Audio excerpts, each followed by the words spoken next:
Bounce foul, which is 2-1. Pinheiro coming off a start on the 9th against Oakland. Got a no decision. Giving up 3 earned runs on 7 hits. 8 hits, pardon me, in 7 innings. Oh, and is pulled through into left field for a base hit. So the leadoff man is on board for the second time in this game for Seattle. That brings up Lopez.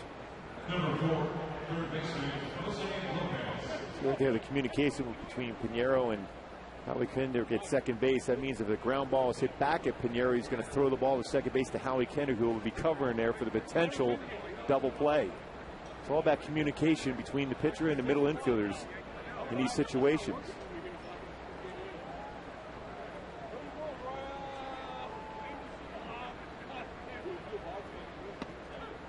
Lopez taking a strike. He had a double in the second inning, his 18th, and was stranded right there.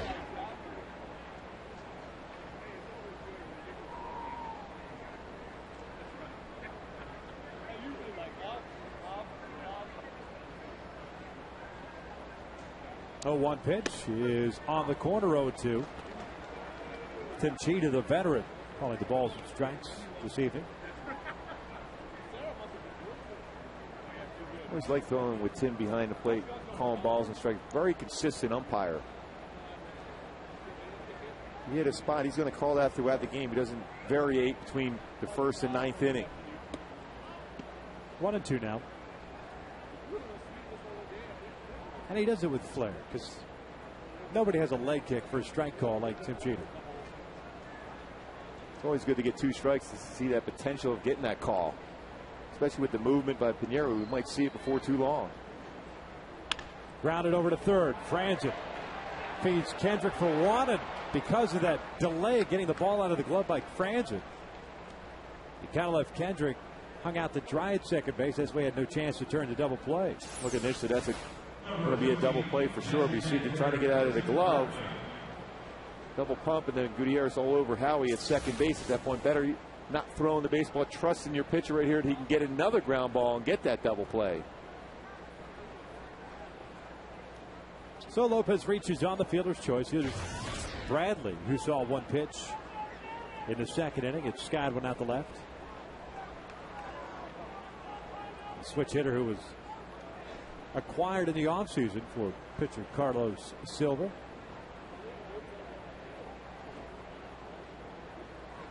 Silva having a pretty good year for the Chicago Cubs. Bradley swings at this pitch, bounces it over to McEnulty. He'll take it over at first base. Get Bradley for round number 2. 2 pitches for Milton Bradley. 2 outs. Always been known as a very patient hitter.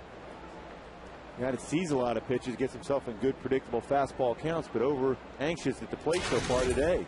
Oh, especially in the situation when you're down 4-0 here in the early going, you've got a chance to perhaps get a pitch to drive and all of a sudden cut the deficit in half.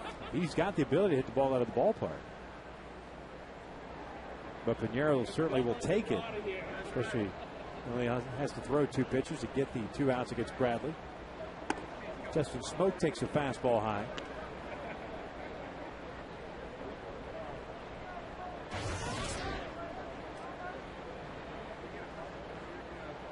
Smoke punched down on the breaking pitch from Pinheiro in the second inning.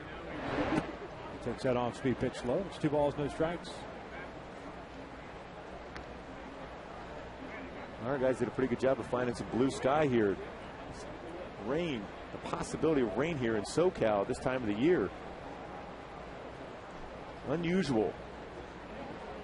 That's looking out west. The potential threat of rain coming up from the south.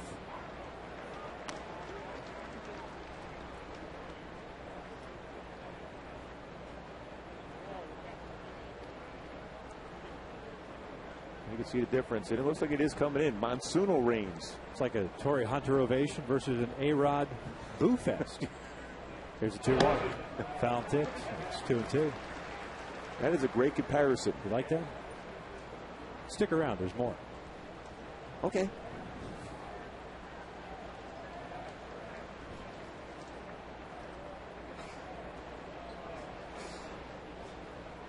2-2 pitch.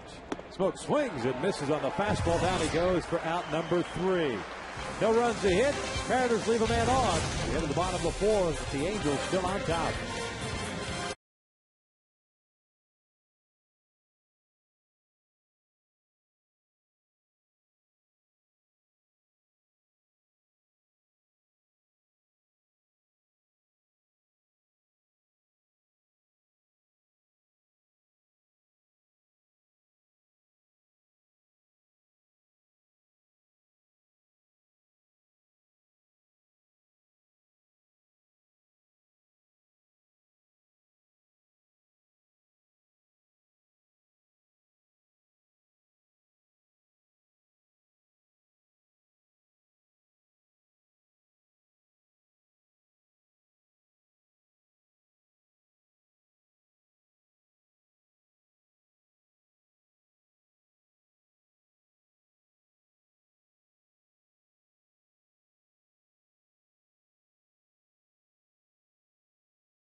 Jeff Mathis to lead things off here with the Angels up 4-0 against Doug Fister, who was on his way to a 1-2-3 inning, except Rivera and McEnroe, they had back-to-back hits before Franzen grounded out with a couple of men on. Jeff had a base knock in the second inning, so he's 1 for 1. He's also scored a run.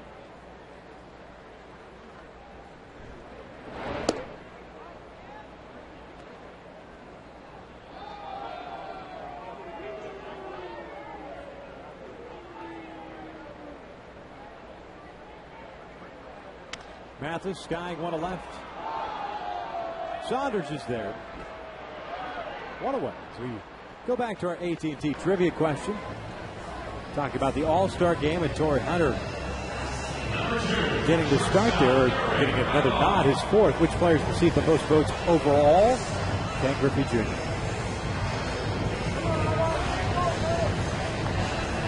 I'm all ready for the second half right now, Victor. You are dialed in.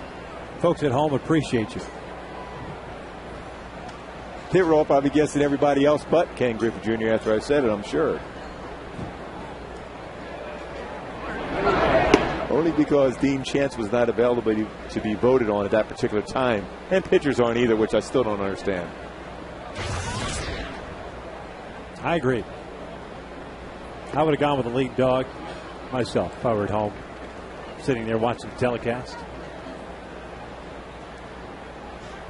In capricious high definition. Another big word for me. I've been playing Scrabble lately. 2 balls and a strike on Ibar, who's 2 for 2 with a couple of singles and 2 RBIs. 3-1 now. No walks allowed by Doug. He has struck out 2. But he's allowed 9 hits through the first 3 innings. Coming into the game, there's 16 walks in 84 and a third innings pitch, so he's always around the zone. Ibar drilling one to deep left center field. Gutierrez tracking it and puts it away for out number 2. Take a look at our FoxSportsWest.com poll question this evening. How many wins will it take to win the American League West? 85-90, 91-95, 96 or more. Log on to FoxSportsWest.com. Cast your vote. Billy Mack and Jose Mota will have it for you. The results, anyways. a post-game edition of Angels. It's a tough one, but I really think it's going to settle in around 85 to 90 range to win the division this year. Just because I think the Angels have had a tough time in the first half. Clearly, we've shown even in the opening how they played so well in the second half of the season. And then you look at Texas, a club that has played very well in the first half in the past, but fallen back in the second half. Kendrick grounding one to Figgins, and Pfister has his first 1-2-3 inning. We head to the 5th inning with the Angels up by the score 4-0.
Lead. 4-game series here between the Halos and the Mariners. Seattle sending up the bottom third of their order. Saunders, Johnson, and Wilson here against Yoel Pinheiro. Has 3 strikeouts, 1 walk, 2 hits allowed. Saunders drops the bunt up the third base line. Mathis picks it up, goes off balance. He's not going to get Saunders, who picks up an infield base hit. Take a look at our Jaguar game recap. But the score has gone on for the Angels. It started in the first inning. Eric Ibar had a single, then Bobby Abreu with 1 out had a double the opposite way, makes it 1-0. And Ibar picked up a single and 2 RBIs in the second inning. It was 4-0 Angels. That's where we stand right now. Tell you what, though, even though he didn't get him at first base, Jeff Mathis made an unbelievable play. He knows this field all too well. That ball is not going to roll foul. It's going to roll back into foul territory. A lot of times you'll see a catcher or third baseman try to let that roll foul. That was not going to be the case. Made that a very close play. That's a sign of a guy who is scuffling to get hits, especially a guy his size who could drive the ball out of the ballpark. He dropped out a bunt to try to get a base knock, get himself on base. Johnson bouncing this one up the middle. Ibar can't get it. It's a base hit. Saunders stops at second base. So back-to-back hits for the Mariners here to start the 5th. And your point was a good one. In fact, that it was a difficult situation because you wanted base runners in that bunt. Leadoff guy gets on, and then that ground ball gets by Eric Ibar just underneath the glove. Excellent will show as he's diving. This got by him. Good effort, though, by Eric.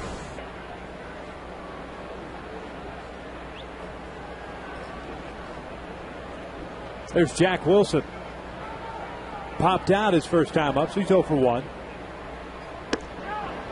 Boy, it looked like he offered at it. They asked for help. He did not, says Tim Timmons, first base umpire. It's 1 ball, no strikes.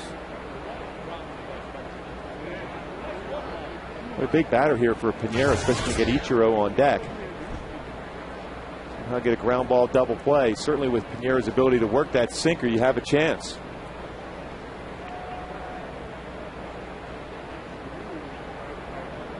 Not bunting, and that's a little base hit into center field. Saunders was going back to second to throw to third, and he is safe at third. Torrey decided to throw that ball off balance, had nothing behind it, so Saunders able to leg it out. He thought Ibar was going to catch the ball, and that's why he ended up back at second base. See the read by Saunders going back just in case the line drive had been caught. And Torrey had some chances, but they threw it on the run. Accurate, but not enough on the throw to be able to get him. But it would have been a force play. So bases loaded now with nobody out. Here's Ichiro, who's twice as grounded out. Once a short, once a second.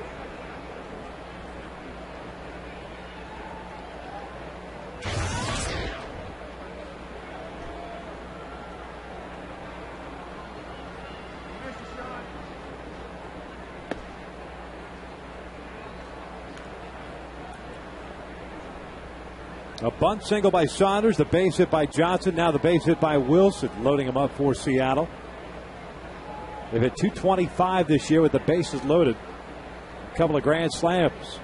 And it's 2 balls, no strikes.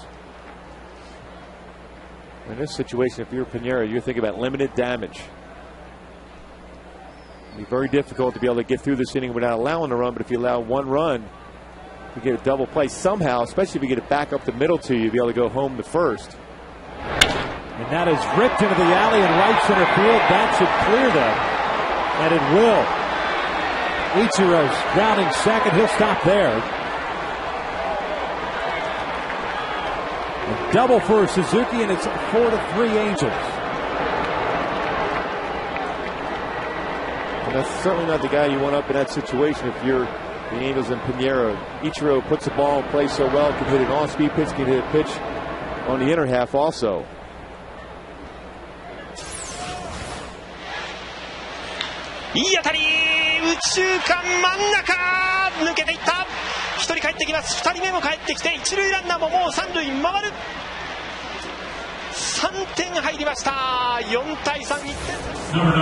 It's our broadcast partners, NHK, a couple of booths down, calling it.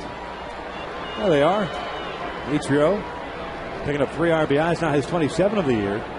His 18th double. Still nobody out here in the 5th. And Sean Figgins steps up.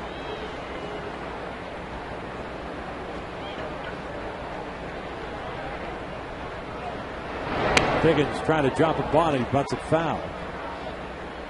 Well, odd inning so far for Pinheiro when you think about a bunt for a hit, a ground ball just by Ibar, a jam shot that flared into the outfield itself, loading the base, and then of course then you have to face Ichiro in that spot.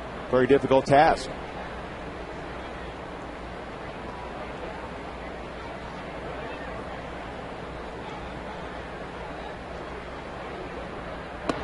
One is the count on Figgins, who's hit a couple of fly balls his first 2 plate appearances, 1 to center, 1 to right.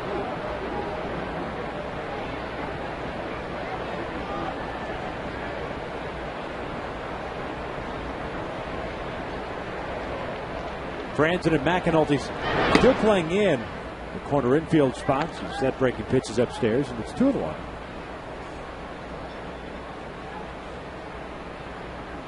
The Mariners now 3 runs on 6 hits. The Angels 4 runs, 9 hits. With 4 of the M's hits coming here in the 5th.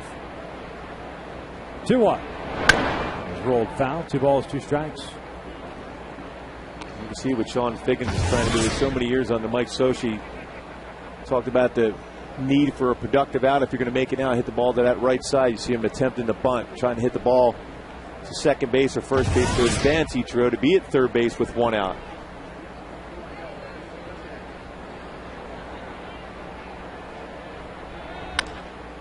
Ground ball to the right side. It'll work as catcher fires Figgins. Ichiro ends up at third.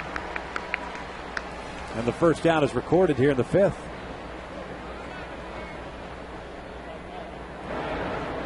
Again, that's that productive out for Sean Figgins. Get some high fives from his teammates as an out, but the reality is he's got Ichiro at third base with all that speed, forcing the infield in now for the Angels. And Gutierrez up, a very good hitter. They're trying to limit the damage, much like Pfister did in the second inning when he gave up 5 consecutive hits, giving up the 3 runs. Pinheiro with his hands full here against Gutierrez. The first pitch is cut on and missed. It was 0-1. Gutierrez with a strikeout and a base hit, so he's 1 for 2.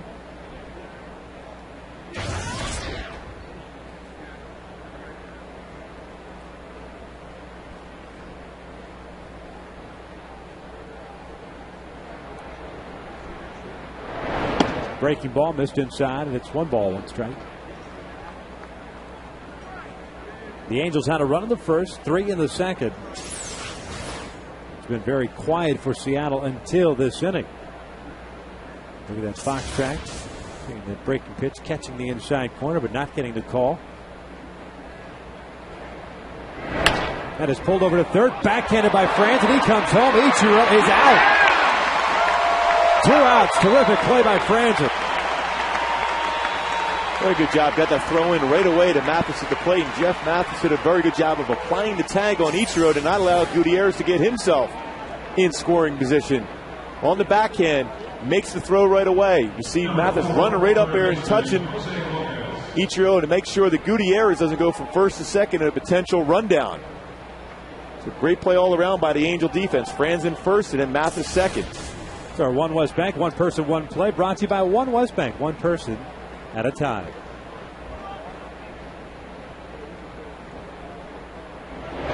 Lopez swinging at the first pitch, lost one down a right field line. Long run for a Brave, but it tails foul. It's no balls and a strike.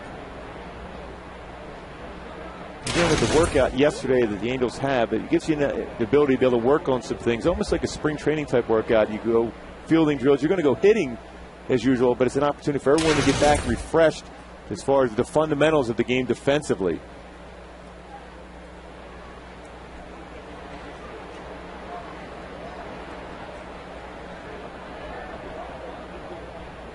Lopez 1 for 2 with a double and a fielder's choice. Reaches for that, taps it foul. It's 0-2.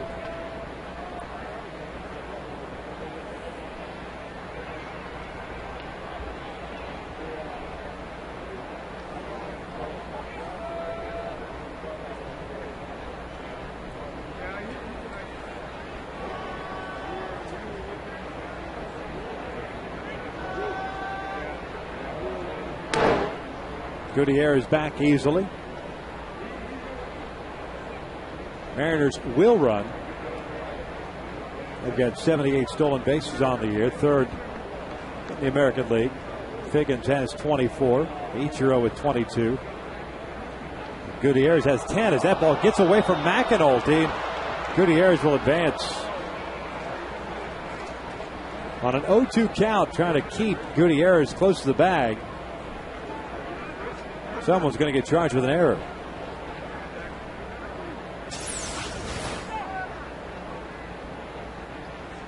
That's going to be an error on McAnulty off his glove. Trying to apply the tag. All got away from him.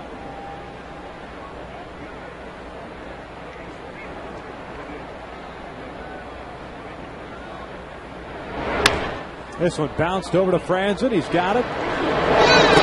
A low throw, and again dug out by Paul McAnulty. All of a sudden, picking it over there. The Mariners wake up. They score 3. We're to the bottom of the 5th with the Angels up 4-3.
inning in the fourth.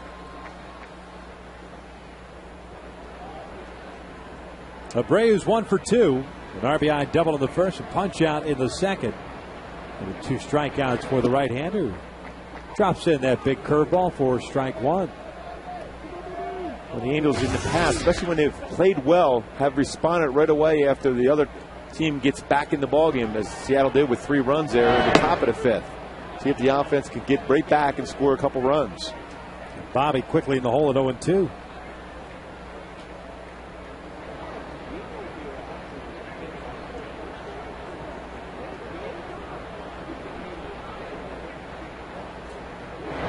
Fastball missing away, and it's 1 ball, 2 strikes. Mentioned that Pfister grew up in Merced, California, at the Golden Valley High School, Merced College, and on to Fresno State University, before getting picked in the 7th round in 06 by Seattle. The count even to 2 balls, 2 strikes. Tall drink of water is Pfister. 6'8", listed at 200 pounds. The dirt, full count now. When you see a guy that's 6'8" on the mound, gosh, I guess the low water mark might be 6'4", 6'5". You think of a guy that's going to rush it up there. Pfister's not that guy. Yeah, you would think at least 95, 96 range. And you would think you would put pressure on him defensively, bunt, steal on him. But he does a pretty good job as far as quick moves to first, fielding his position pretty well. He's issued his first walk after getting ahead 0-2 on Abreu. Walks Bobby. It's a man off for Torrey Hart. Hey, folks, come out to Kaiser Family Sunday on July 18th as all kids 12 and under will be invited down to the field to run the bases after the game. Purchase your tickets at angelsbaseball.com.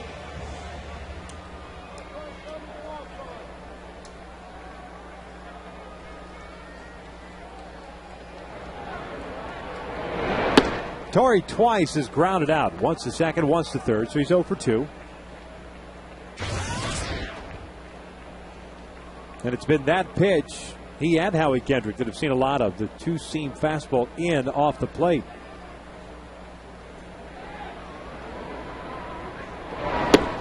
Swings at the breaking pitch, evens the count of 1-1. The way the defense in the outfield is for the Mariners, you would think they're going to try to pitch him away. Gutierrez shading him to right center field, just off the base. There's a huge gap in left center field.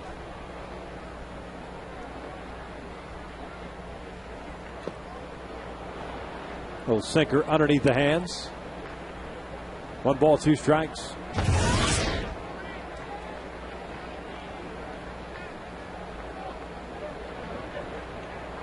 Pfister's thrown 68 pitches thus far, 48 for strikes.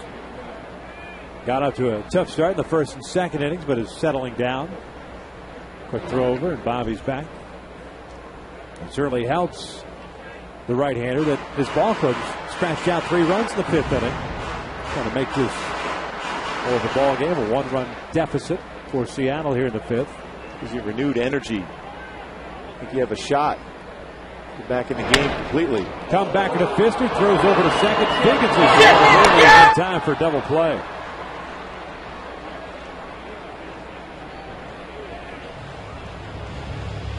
That was textbook by Pfister there, getting that comeback and throwing it at the base. It's the communication between the middle infielders. Who's going to be there to catch my throw? And you're supposed to, basically as a pitcher, throw it at that base and anticipate either your second baseman or shortstop, depending on who you communicate before the pitch is even made.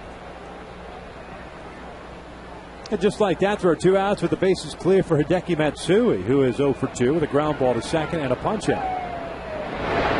Slow curveball catches the outside corner for a strike.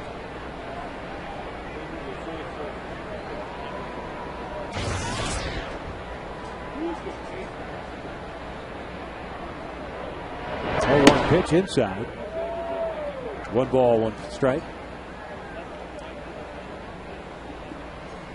Tomorrow night, Felix Hernandez going up against Jared Weaver. Saturday, a battle of left-handers. Ryan Roland Smith, the Australian, going up against Joe Saunders. And on Sunday, Jason Vargas, left-hander, against the young Irvin Santana.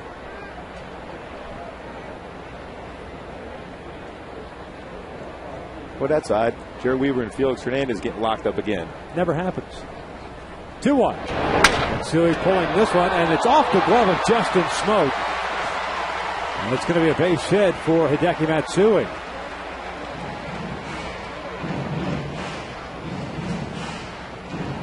Well, we gave you the NHK call on the Ichiro 3 RBI double. How about on the Hideki Matsui infield base hit? ゆるいボール、いい当たり、ファースト、こぼれている、こぼれている。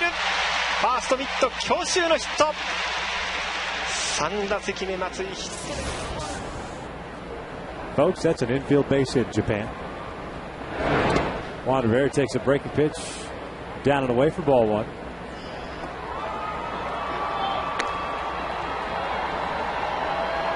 Juan 1 for 2. Fly ball to center and a single into center field. That came on the third. It came on a 2-strike pitch.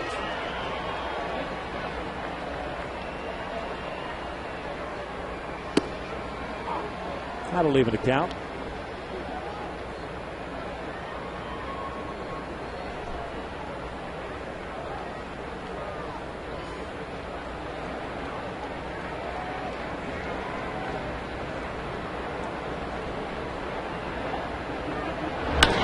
Rivera's skies went out to deep left, playable for Michael Saunders. Thunder makes a catch. There is out number 3. 5 complete. Here's the big game. Angels have a 4-3 lead over Seattle.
When the Rob Johnson gets Eric Ibarz as he tries to get that hand in, but the tag was applied. That was a Coors Light free scan brought to you by Frost Brew Coors Light. Back to you, Victor. 4-3 Angels here in the 6th inning. Milton Bradley leads things off. He'll swing at the very first pitch. Out toward right center field goes for Hunter. Hill put it away. There's out number 1. So 3 pitches, 3 outs for Milton Bradley. I was just going to say that. It's 3 times in a row. We're talking about one of the most patient hitters in the game. Guess he's thinking the lines. He's going to get that first pitch fastball, and that's where he has a chance to apply the most damage. There's Justin Smoke, who twice has struck out against Pinheiro. 2 of the 3 punch outs.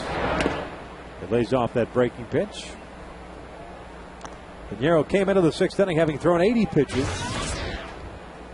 He's at 82 now, 54 for strikes.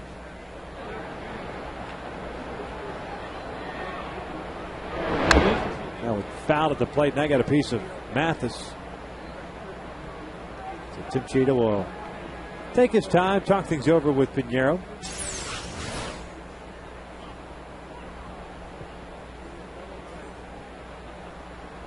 Proverbial happy zone. It's 1 ball, 1 strike. That's why a pitcher should always take the catcher out for dinner after ball games. Foul tips, blocking pitches in the dirt, framing pitches on the corner for you.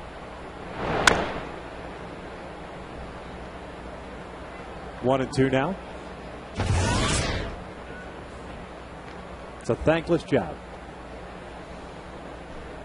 Very difficult job, especially when you get in this time of the year where it's hot everywhere you play. And all that gear on, too.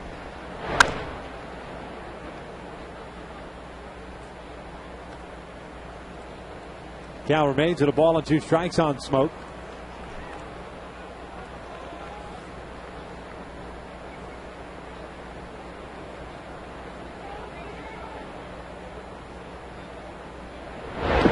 Lays off the off-speed pitch. That'll leave it a count. At 2-2.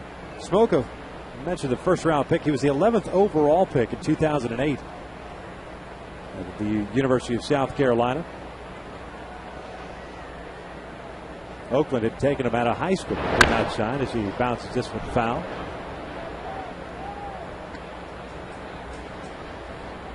Born in Goose Creek, South Carolina. Resides in Goose Creek, South Carolina. Time for him to swing at that curveball in the dirt again for the 3rd time. The count remains even at 2 balls, 2 strikes.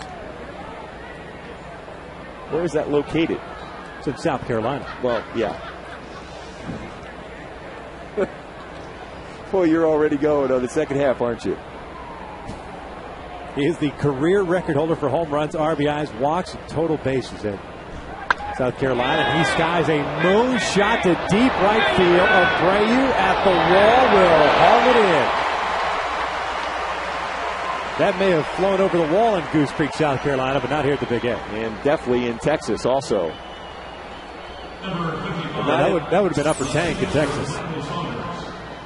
Boy, Bobby did a nice job of getting back to the wall. Got to the warning track, felt what the wall was going to be, knew exactly how far he had to get back, came up on the baseball. That's what you want to do. And that's what happened to Bobby in Oakland. Didn't get back to the wall, and the ball hit off the wall. You get back to the wall and then come forward to be able to make that play, or leap up and make the catch at the wall. Justin Smoke now 0 for 22 against the Angels. Pretty good charge into that one, just not enough. 2 outs at Saunders. 1-0 count. He bounces this one to the right side. Howie's got it. And Pinheiro has a 1-2-3 inning. We hit the bottom of the 6th inning with the Angels still up by the score of 4-3.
Infield base hit. Jack Wilson almost makes the play. Then he hits the ground ball in the hole between first and second. McAnulty 2 base hits as he approaches the opportunity, and all 3 at bats getting base hits. And that is our Lexus pursuing perfection. Look at that. Angels up 4-3. Paul McAnulty lead things off here at the bottom of the sixth inning. His first multi-hit game since June 8th, 2008 as a member of the San Diego Padres. And he's never had a 3-hit game. It's going to tonight. That's going to change. Yeah. Putting in the call. On your heels. Feel pretty good about it.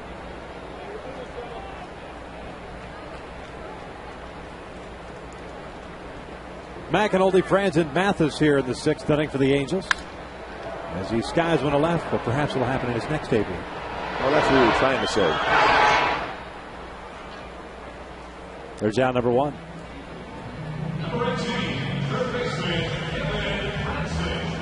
So Franzen steps in now with one out, nobody on.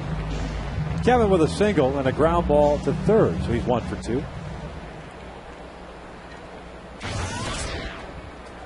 Short schedule here on this Thursday after the All-Star break. Mentioned the Texas Rangers beating the Boston Red Sox earlier this evening at Fenway Park. 7-2 the final there, so the Angels need a victory to stay 4.5 back at Texas.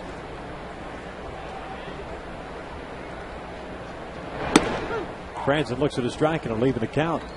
White Sox leading Minnesota 8-7. That game in the bottom of the ninth inning. Nope, now that game's a final. Boy, how hot are the White Sox? No doubt. John Danks picking up his 9th win.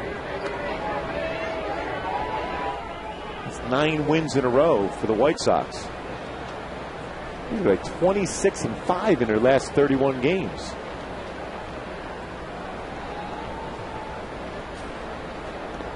Franzen.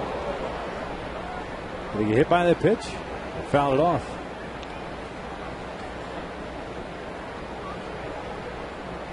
Somebody got hit by that pitch. You see the fastball running in. He wanted it up and in. It was. Yeah, right off the bat. This one will show exactly where that baseball got the bat. Trying to get out of the way. Well, sometimes as a hitter, you can sell that as if you were hit by that pitch. 1-2. Reaching for it, bouncing it to second. Figgins has got it. 2 outs.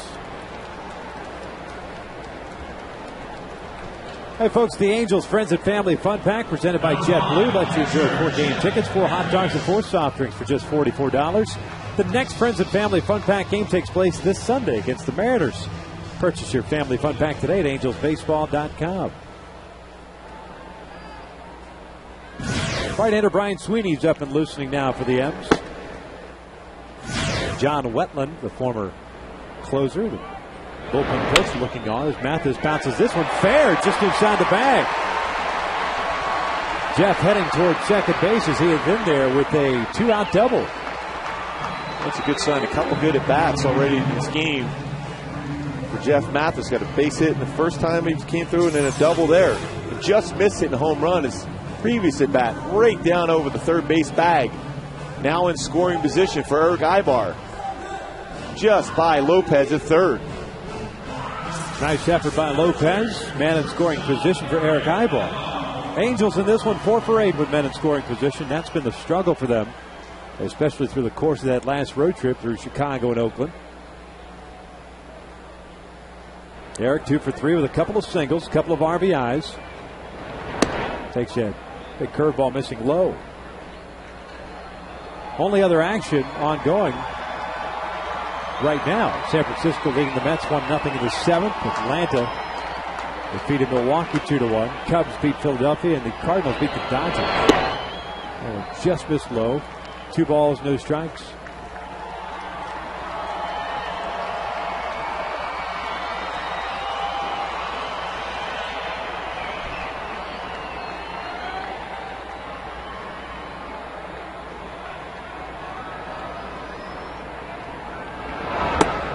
There's a strike. 2-1.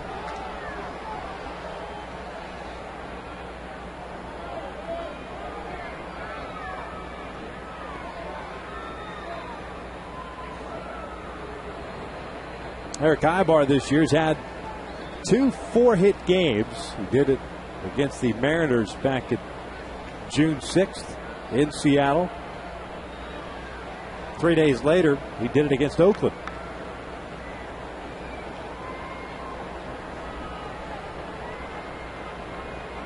Season high for hits. He fouls this one off the left. It's going to count even with 2 balls, 2 strikes. Well, you see as this game unfolding, an opportunity for the Angels to score a run here. The need for that as Seattle manufactured those 3 runs in the 5th. So big at bat here for Eric Ibar. Mathis trying to get that secondary lead to be able to score on a base hit into the outfield.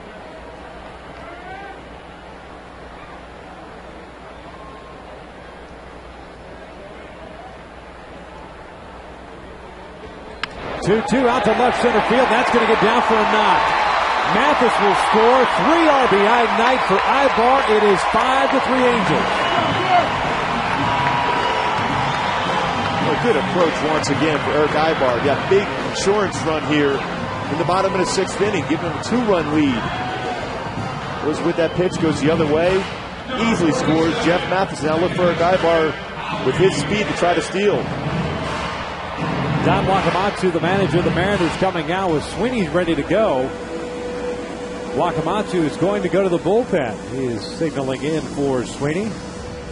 So one right-hander for another. Pfister is done here in the bottom of the 6th inning after he retired the first 2 in McAnulty and Franzen. With Jeff Mathis pulling the double. Now Ibar with the RBI single. 5-3 Angels with a pitching change here in the 6th.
Pick AT&T for details. By your Southern California Ford dealers, where you'll find the new Transit Connect. Check it out at scforddealers.com. And by 76 Gasoline.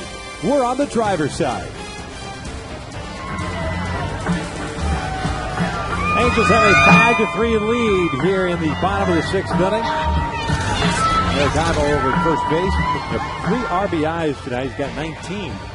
On the season. Take a look at our in and out, who's in, who's out. Brian Sweeney takes over for Doug Pfister. 7 games so far, 1-0 mark with an ERA of 2.25. Fastball similar to Pfister, not overpowering. 86-90 curveball slider. His best pitch is his changeup. He'll throw both the righties and lefties. Facing Howie Kendrick here with 2 outs.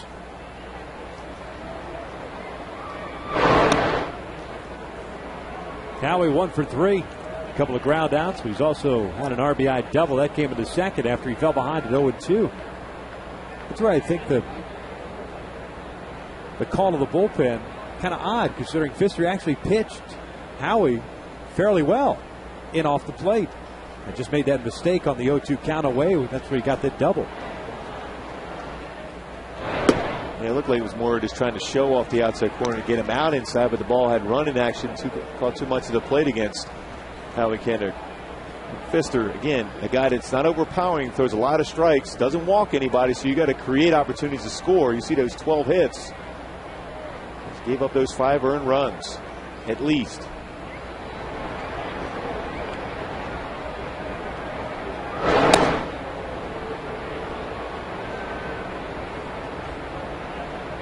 Brian Sweeney has been around. He is 37 years of age.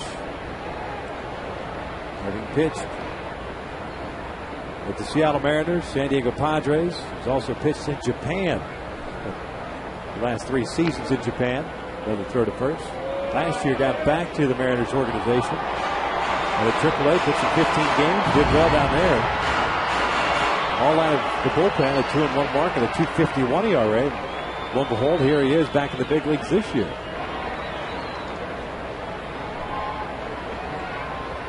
1-0. It's downstairs. 2 balls and no strikes. Keno Evil flashing the signs to Howie to Ibar. The FS West Tribox.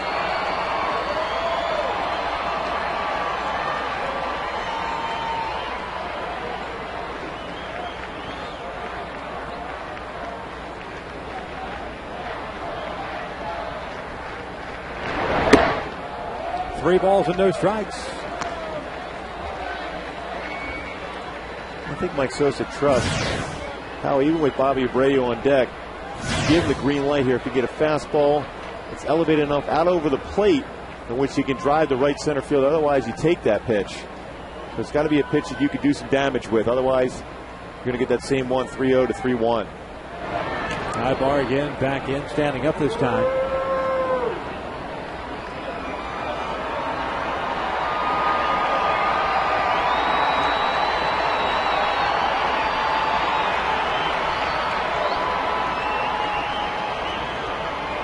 The 3-0. He'll take a strike, 3-1. Sweeney's a guy that started his professional career in the independent leagues before signing with the Mariners organization.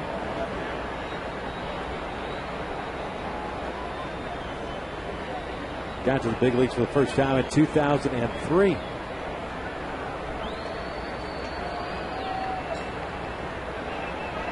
There goes Ibar. The 3-1 is fouled at the plate. You look at his numbers, too. Major League career numbers are not bad. So many times scouts and organizations look at numbers as far as velocity on the fastball. And not overpowering. You can see he settles around 87. But he has movement, a very, very good changeup. And the bottom line is numbers are numbers. If you can get people out, it doesn't matter how hard you throw.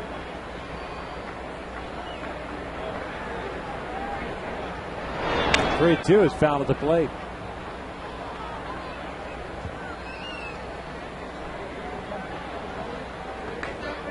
Prior to the season, Sweeney 3-0 at 3.49 ERA in 49 games in the big leagues. 80 innings, 80 hits, 40 strikeouts, 19 walks. The strikeout to walk ratio is not bad at all. Not a strikeout pitcher, but Ibar goes again to 3-2. Is rolled toward the hole. Lopez has a go off his glove. That will help Ibar get to third, if not more. Kendrick in at second, as Jack Wilson jogs in with a baseball. Well, he had a play at second base, too, as Ibar was going in and rounded the base. Because Howie's going into second base also, too. It was a situation where there's an opportunity to couple bags, but unable to make the play. Now, all of a sudden, you got runners in scoring position both at second and at third base. I wonder how they rule that if it's, I guess it's got to be a double. So there's no hesitation. If it's not an error, it has to be a double if he ends up at second base. And Howie's hit some baseballs hard during the season, but he's going to have 2 doubles in this game in which he didn't really necessarily hit real hard.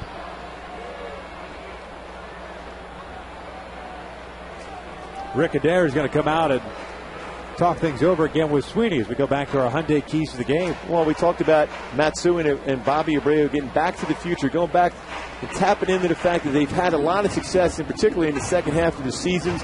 Both come through with key hits throughout their career, and the necessity for those two to come through in the second half to be able to be successful. And now it's time for a Coors Light. Cold, hard blast. Speaking of that, coming through in the clutch, Bobby Abreu gets a fastball and goes opposite field for a double. That first run scored in that first inning, it's always key. Take the pressure off the offense, and Bobby doing just what we asked him to do. Start driving in some key runs.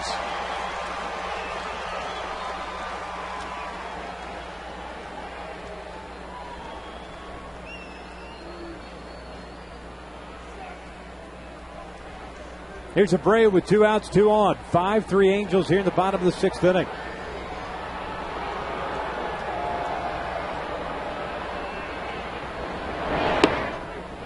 Bobby takes a strike on the outside corner. He has doubled home a run. He has struck out. He has walked. So 1 for 2 tonight for Abreu. So that .257 batting average, his lowest at the break since '97. The 0-1. Pulled the string on it. Well, that's that great changeup. Likes to throw at any point in the count, whether it's versus lefties, and it's a very effective pitch against a left-handed batter. As you think fastball and that 80-mile-an-hour action running away from the left-handed swing.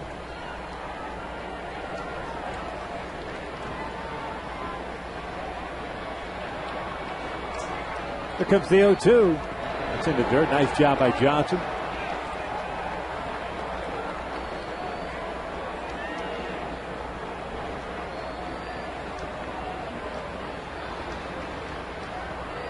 The Angels tried this little 2-out rally thing in the 3rd inning. Got nothing out of it. They've gotten 1 run here in the 6th inning, looking for more.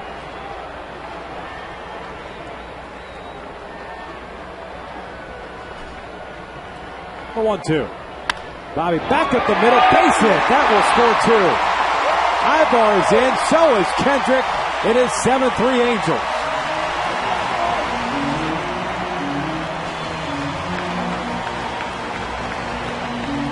Bobby Abreu tapping into that success he's had throughout his career in the second half. His second big hit of this ball game. Drove in the first run of the game, and that double we just showed now gets a base hit, a fastball up. Hits it up the middle, drives in 2 more runs. So now giving Bobby 50 RBI on the season. Close the book on Doug Fister. 6 earned runs in his 5 2/3. As Torrey takes down and away. 2 strikeouts, a walk, 12 hits allowed by Fister.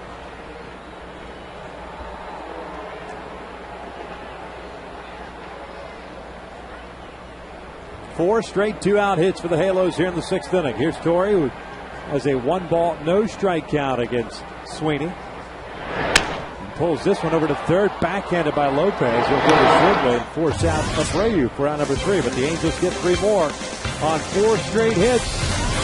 6 complete. Angels up 7-3.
RBI single in the 6th inning to give the Angels a 7-3 lead as we start the 7th.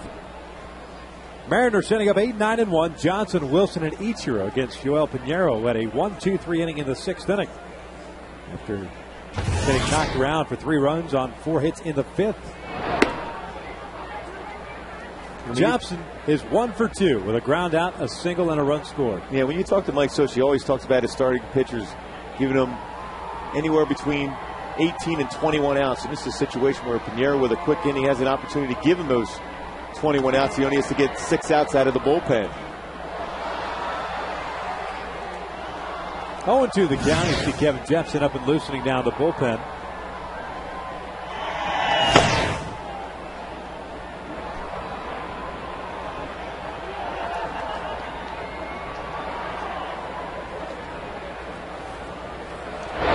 Johnson lays off a breaking pitch. 1 ball, 2 strikes. Halos had come into this one with a .450 staff ERA, 11th in the American League. Starters, 38-37 with a 4.43 earned run average. There's a strike. Down goes Johnson on that fastball after throwing that little breaking pitch down and away. Johnson looked like he was looking outside plate. Didn't get it. Look at a cut fastball in the inner half. Froze him. Backed up on him. Had some good movement on it. And it's all about setting up hitters. If you're going on that outside part of the plate, you throw a breaking pitch. He's looking out over the plate again for that breaking pitch, or a fastball like that inside. You can freeze him on the outside corner with the movement.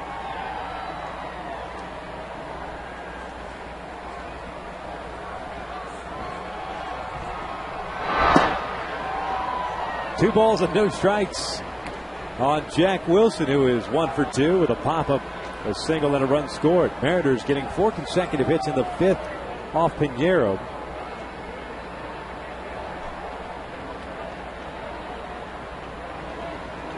But Pinheiro ended up settling down, got the ground out of Figgins, the fielder's choice by Gutierrez, and the ground out of Lopez to get out of that, limit the damage to 3 runs to keep that 1-run lead. Ichiro on deck. This one out towards shallow center field. Torrey got a good jump on it, makes the catch, 2 outs. It's amazing the read he has on a baseball on a consistent basis for Torrey Hunter. Especially that ball hit right at you. Always the most difficult play as an outfielder, particularly a center fielder, because you don't know if it's going to sink on you at the very end. That first step, react, and come in and make that play. So 2 outs, bases clear now for Ichiro. He had come up with the bases loaded in that 5th inning and cleared them with a double to right center field. And again, the second time this year that we've seen Ichiro on a ball hit just like that out toward right center field, stopping at second base, where in years past we would have seen him take that extra base. He would end up at third base, standing up with a triple, but I guess the older you get, the more you start to conserve the energy. He had that great acceleration around second base to be able to get it easily into third, like you mentioned. I thought for sure he was going to go to try to get into third base. But it's a break, especially if you're a pitcher. You can pitch differently with him at second as compared to third. 1-2 down low. 2 balls, 2 strikes on Pinheiro over the century mark as far as pitches thrown. But you like that as a sinker baller. A little fatigue, a little more sink. This one is looped, and a terrific leaping catch by Kevin Franzen. Mad hops. The reactionary position. Well, what a reaction by Franzen. Makes a great play against Ichiro.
end the top of the inning, robbing Ichiro of at least a single, if not extra bases.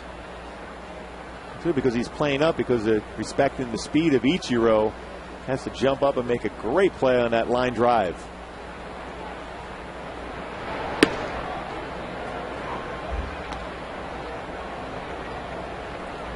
One ball, one strike on the Angels DH, who is 1 for 3 in this one. Had a single in the 5th. It's also grounded out and struck out.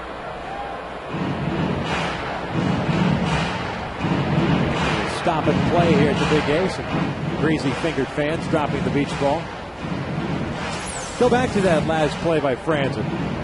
That's almost behind him. Well, that's an unbelievable play, too. Because that baseball was going to go down the line, that was at least a double for Ichiro. Well, Ichiro's done that to enough players throughout his career. That great defensive glove, multi-gold glover. 1-1 pitch. Down low. 2 balls and a strike.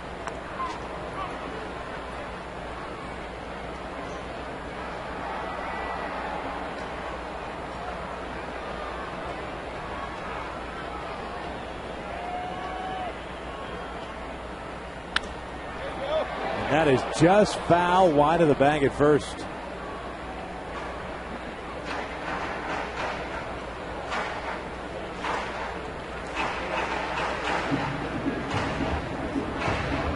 Halos 14 hits in this one. They've scuffled in the month of July. A .213 batting average.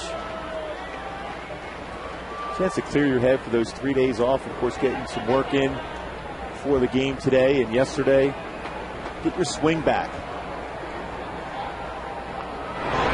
2-2's popped up. Johnson foul play. Makes the grab, and there's out number 1.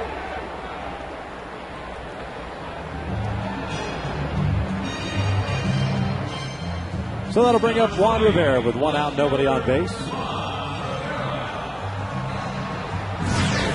New acquisition, Jamie Wright, big league veteran, is up and loosening now.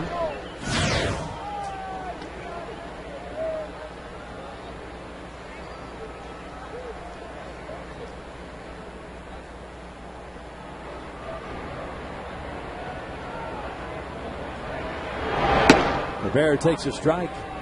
Juan 1 for 3, had a single in the 3rd.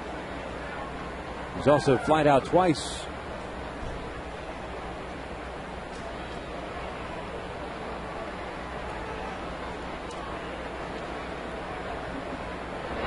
We were talking earlier, this one chopped off the plate. It's going to be a tough play for Lopez.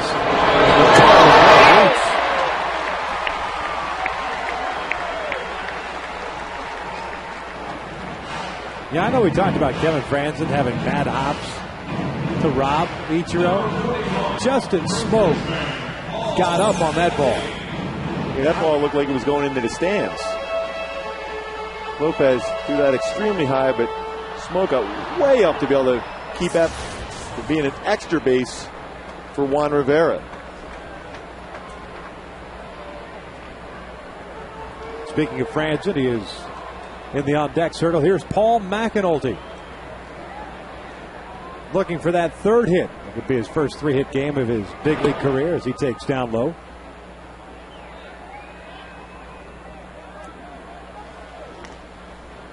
And looking to do it against his former teammate down in San Diego.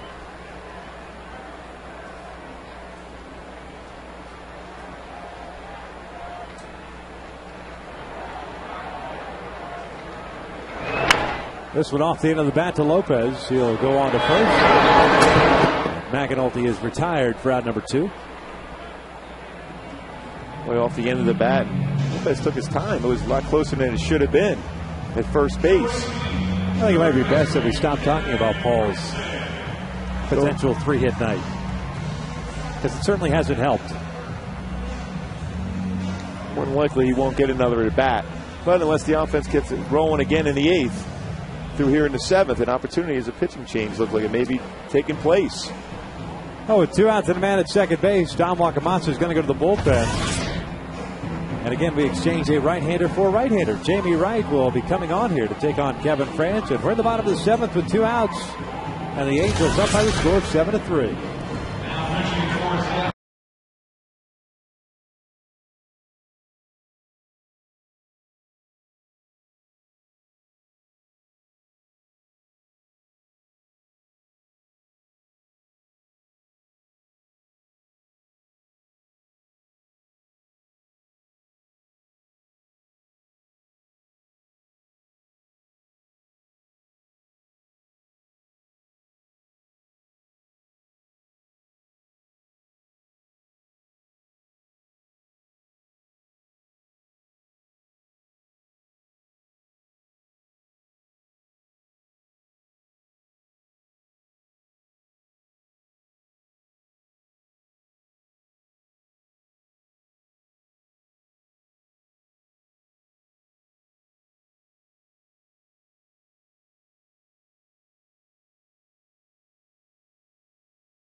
Chicken sandwich combo served with curly fries and a drink for only $3.99 plus tax at participating restaurants.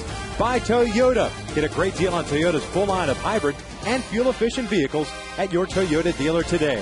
And by Jack Daniels. Your friends at Jack Daniels remind you to drink responsibly. Angels up 7-3, 15 hits on the night. They've got a man in scoring position in Juan Rivera as Jamie Wright takes over on the mound, making his Seattle Mariners debut. Signing a big league deal today. He's a guy that has that fastball, rushes it up there 88 to 92 range with good movement, curveball, slider, and a changeup. The guy's versatile. He can pitch out of the bullpen, can spot start for you. It's a long time in the big leagues. 35-year-old. First pitch fastball is in tight for Kevin Franzen. 1 for 3. He had a single back to the second. He also scored a run.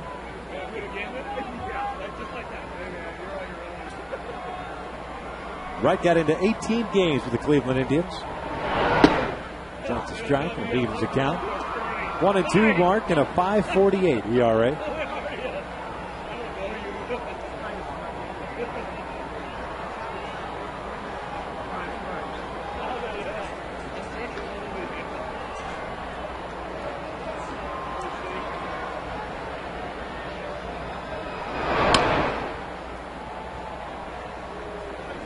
Two balls and a strike. That breaking pitch missing badly from Wright.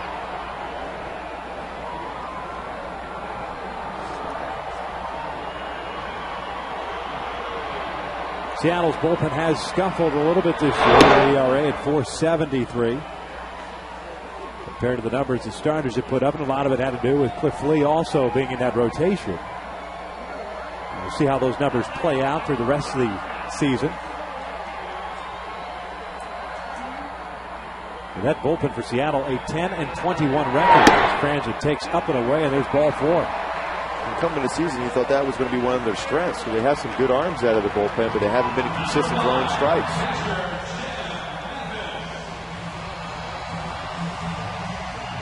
So Jeff Mathis steps in now. An opportunity to tack on some more runs here with 2 outs. Jeff's 2 for 3. Single, a double, a couple of runs scored.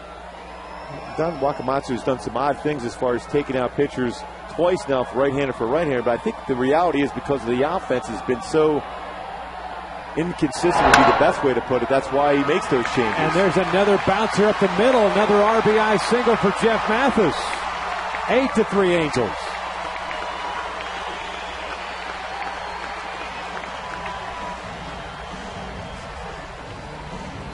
Now with Eric Ibar stepping to the plate, we go back and take a look at our Land Rover. Eric Ibar summary. Boy, pitch on the inner half, drives in 2, just in front of Ichiro in right field. And then this very good inside-out approach scored Jeff Mathis that big run. They're back in the 6th inning. Ibar 3 RBI night. When we think about Ibar at the top of the order and Jeff Mathis at the bottom of the order, producing like this. First 3-hit game of the season for Jeff Mathis. He's at first. Franzen over at third. Ibar takes down low.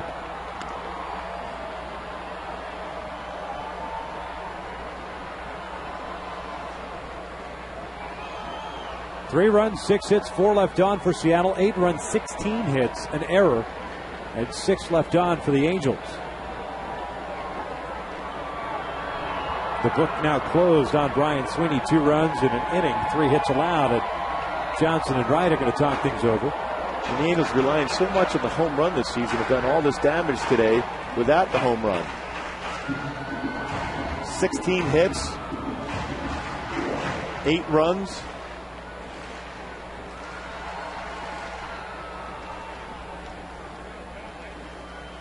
Well, the Angels in their 11 games, now 12 games considering this one. That pitch is outside. It's 2 balls, no strikes. They've only hit 8 home runs in the month of July.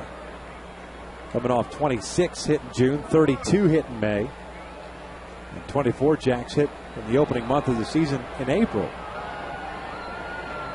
And even with that, still 5th in the American League. 90 total long ones hit by the Halos this year. Ibar skying this one. Into foul territory it goes. 3 guys. Jack Wilson makes the catch. Boy, what a play by Jack Wilson, having to deal with those seats. The Angels get a run. They do it on 2 hits, leave 2 on. 7 complete. Halos leading 8-3.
Go back and watch this foul pop of Jack Wilson at the last minute, calling off Jose Lopez and having to deal with it.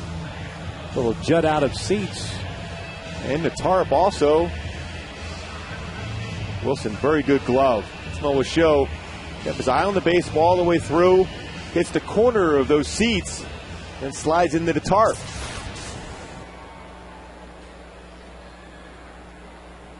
New pitcher on the mound for the Angels. Kevin Jepson takes over for Pinheiro. 1-1 record of .450 ERA for the right-hander. Pinheiro, by the way, 7 innings, 4 strikeouts, a walk, 6 hits, 3 runs, all earned. The first pitch from Jepson is in for a strike. Mike Napoli takes over at first base for Paul McAnulty. Nice night for Mac. A couple good scoops over there at first base also, along with those 2 hits.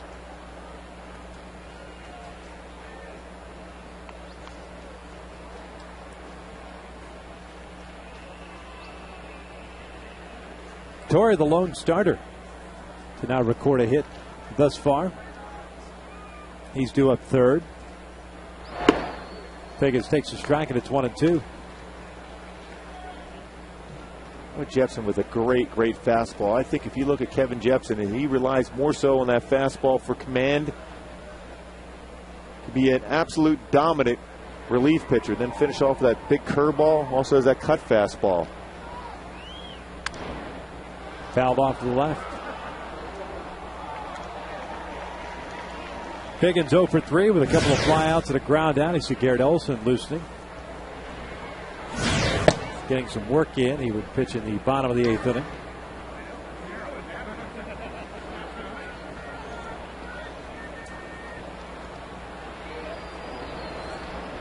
One-two. Grounded weakly to short. Ibar's going to have to hurry. Figgins is retired. Nice dig out of the dirt by Napoli for round number 1.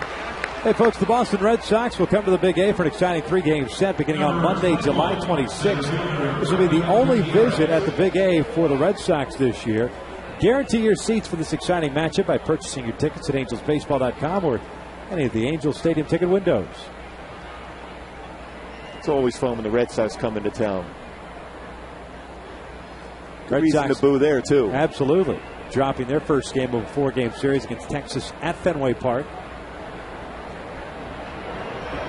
Gutierrez takes a strike. Texas hanging a 6th spot in the first inning. It's Tim Wakefield and the Red Sox and making it hold up. It's not a great matchup for Wakefield, especially all that power that Texas has, some right-handed thump in their lineup, and a knuckleballer that, if that knuckleball's up in the zone and with that green monster, very inviting. That's what happened there in the first inning. Breaking pitch in there for a strike, and it's 0-2.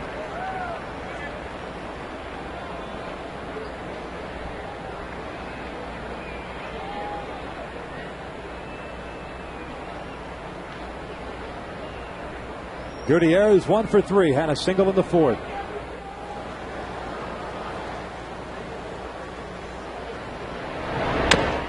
Just off the end of the bat, there's that good cut fastball. The count remains at 0 balls, 2 strikes. I think you can make an argument right now of, as far as guys that Mike Scioscia needs to play well in the second half to have a shot at winning that 4th straight division. I think Kevin Jepson's the guy. The bullpen been up and down this season, and Jepson certainly has stuff to be able to get hitters out consistently with that fastball, cut fastball. Gutierrez taking one deep to right center field. Torrey pulls up, and now it's off the out-of-town scoreboard. Gutierrez in at second with a double.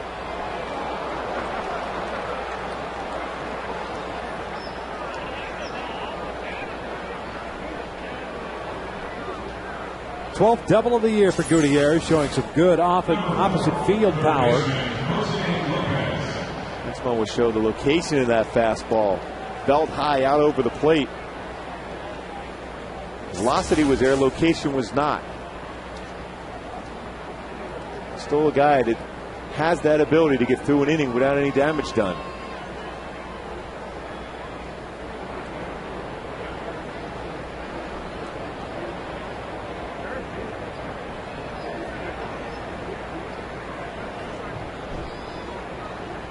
Lopez, the third baseman, 1 for 3. He had a double. He swings and lifts one out to left. Rivera is back on it. 2 outs.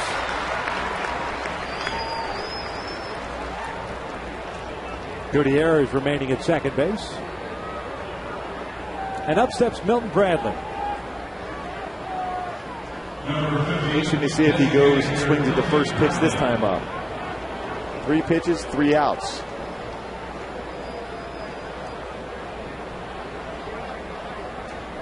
He skied one to left, grounded out to first, skied one to center. He's got a man in scoring position in Gutierrez, who has a pretty good lead at second. And it's strike 1.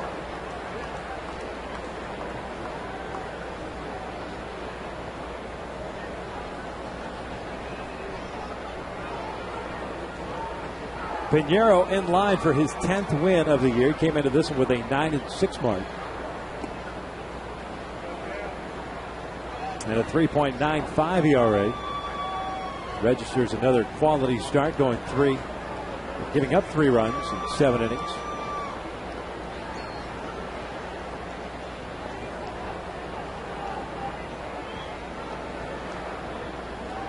And a win would keep pace with Texas, 4.5 back in the West. Jepson falling behind here, 2 balls and a strike.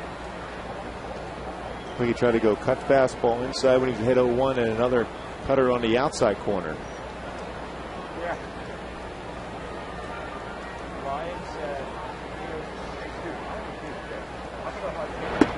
That one's on the corner, 2-2. Well, you've talked at length about the patience that Milton Bradley has at the plate, the ability to watch pitches. I had a chance to watch that firsthand. He was with Texas in 2008. I never saw a guy grind down an at-bat more than Milton Bradley did that season. Every pitch he was locked in on. He fouls this one back. The count remains 2-2. Great run production also throughout that entire season. Trusted himself, even if he fell behind the count, that he was going to work his way back into a count to get a good fastball to drive.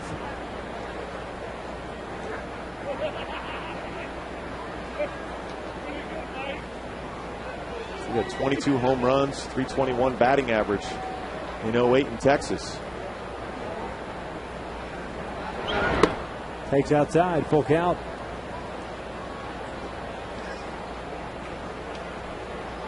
First baseman Justin Smoke on deck.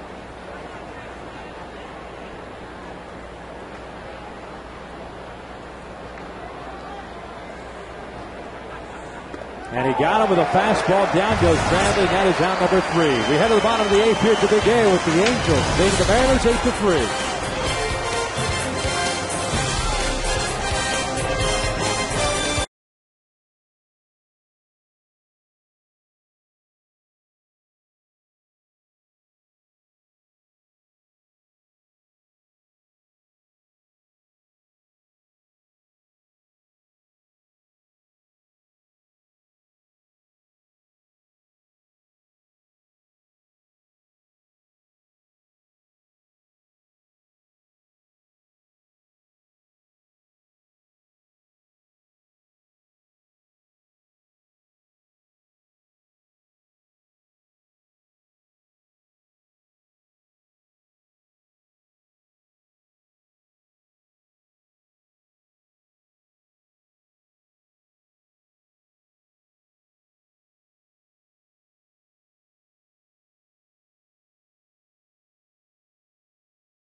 The 8th inning. I want to remind you to visit the official online shop of the Angels at angelsbaseball.com.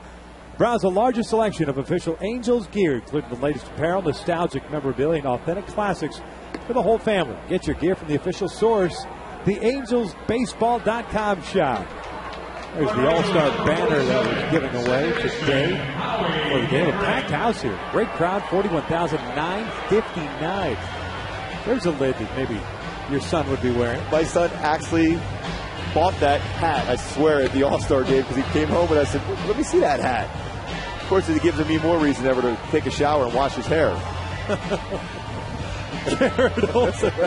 And I'm sure he's listening in. Oh, I'm sure. Thanking me for that one. Thanks, Pops. Garrett Olson takes over on the mound now for Jamie Wright. Wright going 1/3 of an inning, giving up a walk and a base hit.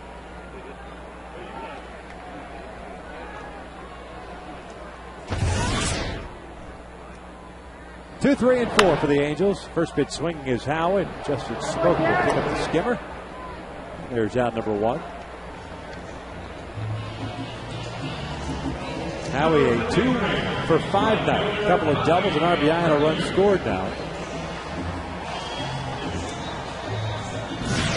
That'll bring up Bobby Abreu. See Francisco Rodriguez up and loosening.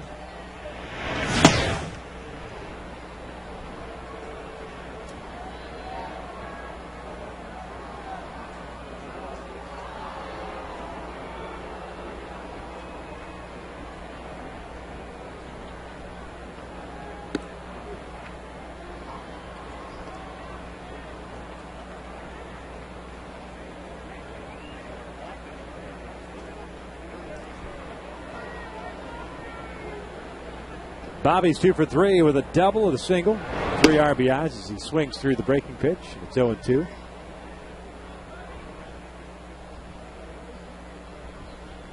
Nice performance by Kevin Jepson, his 1 inning of action.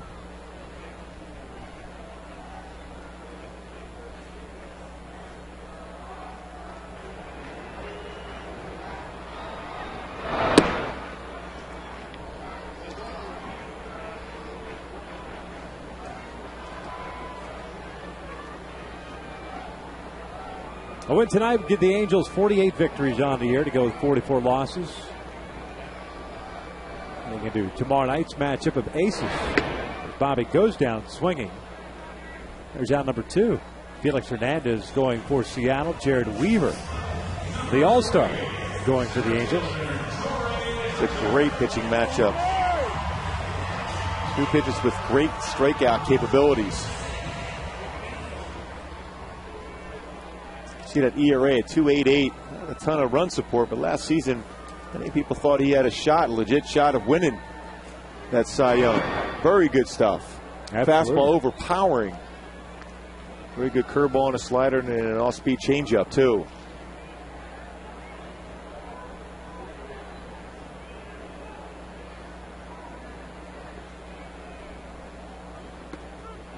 That'll leave it a count of 1 ball, 1 strike. Torrey hitless in this one, 0 for 4. We pointed out the only Angel starter not to have a base hit.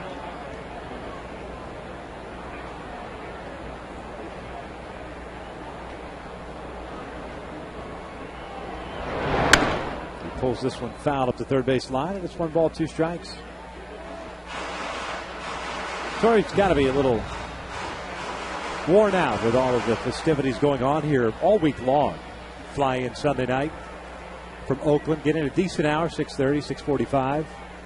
And then from that point on till about yesterday, nonstop for him. He was doing everything possible to promote the game and, of course, promote Angel baseball. 1-2. Out towards center field. Gutierrez comes charging in. Make the grab, and it's a 1-2-3 inning. We're ahead of the ninth with the Angels up by the score of 8-3.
$1,000 plus. Very happy with the performance of the Angels in the first game back since the All-Star break.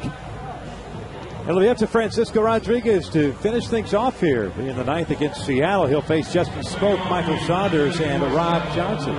Francisco, fastball, get the confidence back in that fastball. Early in the season, throwing a lot of strikes, didn't walk many batters. Then he had that tough game in Wrigley Field, and it had a tough feel for that pitch since that point.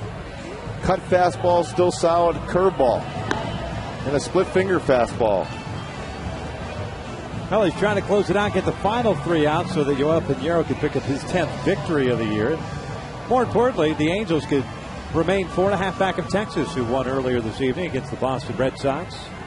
They too are playing a 4-game set at Fenway, and then they go on to Detroit to take on the Tigers. Boy, Boston, so many players on the disabled list for them. They had, what, up to 11 guys on the disabled list? Victor Martinez, Pedroia, Buchholz, so many key players. Injured for the Red Sox, yet they're still in the race themselves.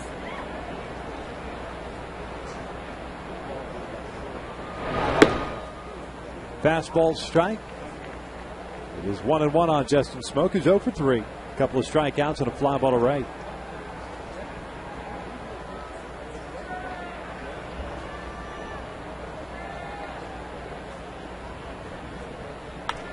Smoke pops it up behind the plate. This one will reach the seats.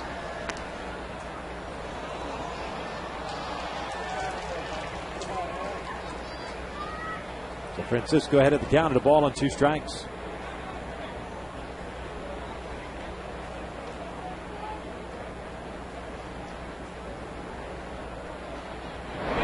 Got him with a breaking pitch. Down goes Smoke. There's down number 1. That's 3 times Justin Smoke has swung at that exact same pitch down in the strike zone. Slow curveball, 12-6 variety. Could not stay back on that pitch.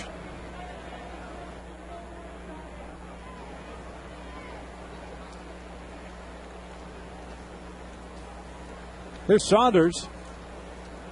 1 for 2. The one was a bunt single that started the rally for Seattle. They ended up scoring 3 runs against Pinheiro.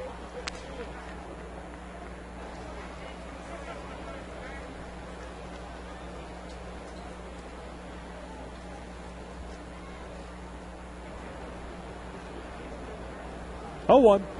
Breaking pitch down low. Boy, Francisco has a sharp break to his breaking pitch tonight.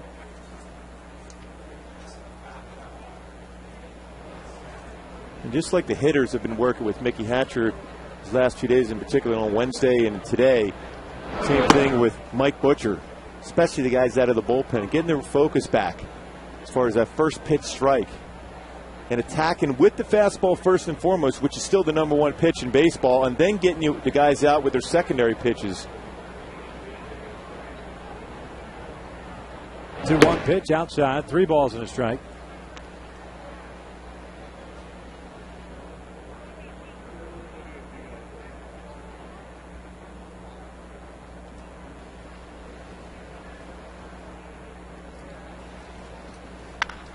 And Saunders ripping one to right field. Bobby backpedaling back, leaps up, makes the catch. 2 outs.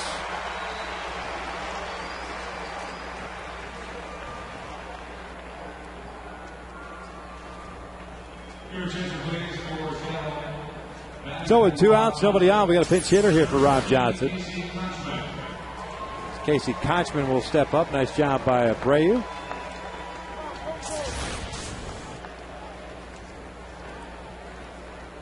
Kochman a .218 average, 7 home runs, 29 runs batted in.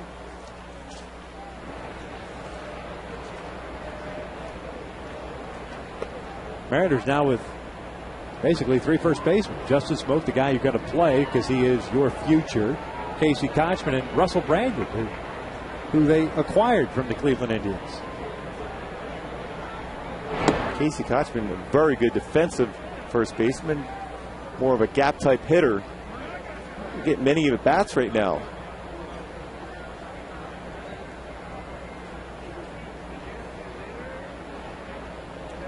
Ahead of the count of 2 balls, no strikes to Kochman. This one out down the left field line. Long run for Rivera. It's tailing away from him. It lands on the warning track, and it's 2 balls and a strike.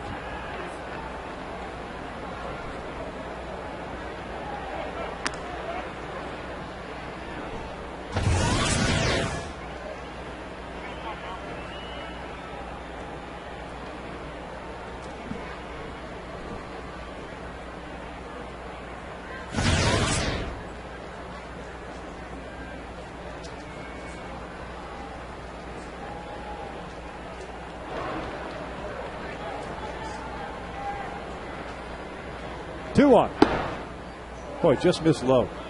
3 balls and a strike. Well, pretty good spot with that fastball.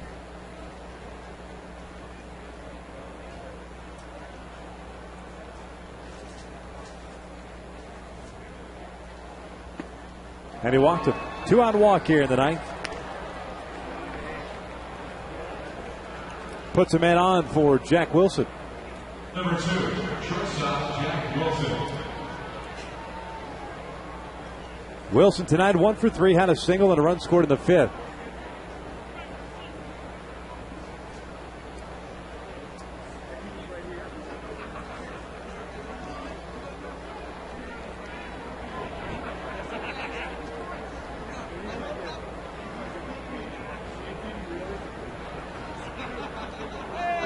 Wilson takes down low, and it's 1 ball, no strikes.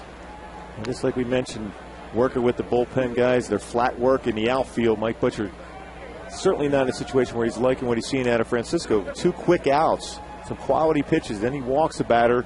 Now behind in the count here. Trust your stuff. And it's 2 balls, no strikes. Mathis going to go out there. You got a 5-run lead. You got 2 outs in the 9th. BP fastball. Put the ball in play. Right down the heart of the plate. You got a guy with 9 gold gloves in center field. He'll track it down.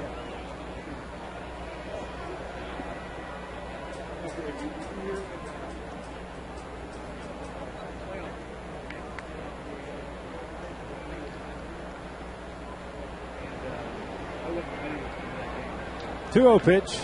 Wilson takes a strike. 2-1.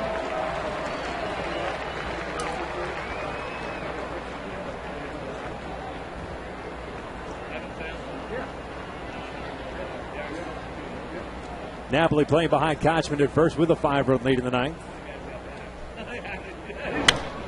This one into right field. Abreu drifting over. You can go ahead and light that baby up as the Angels take game 1 of this 4-game series against the Seattle Mariners by the final of 8-3. I think when you look at this game, the first game of the second half of the season for the Angels, it's all about the offense. Yes, Pinheiro did a great job. 7 solid innings, quality start, gets his 7th win in a row, but it comes down to the offense.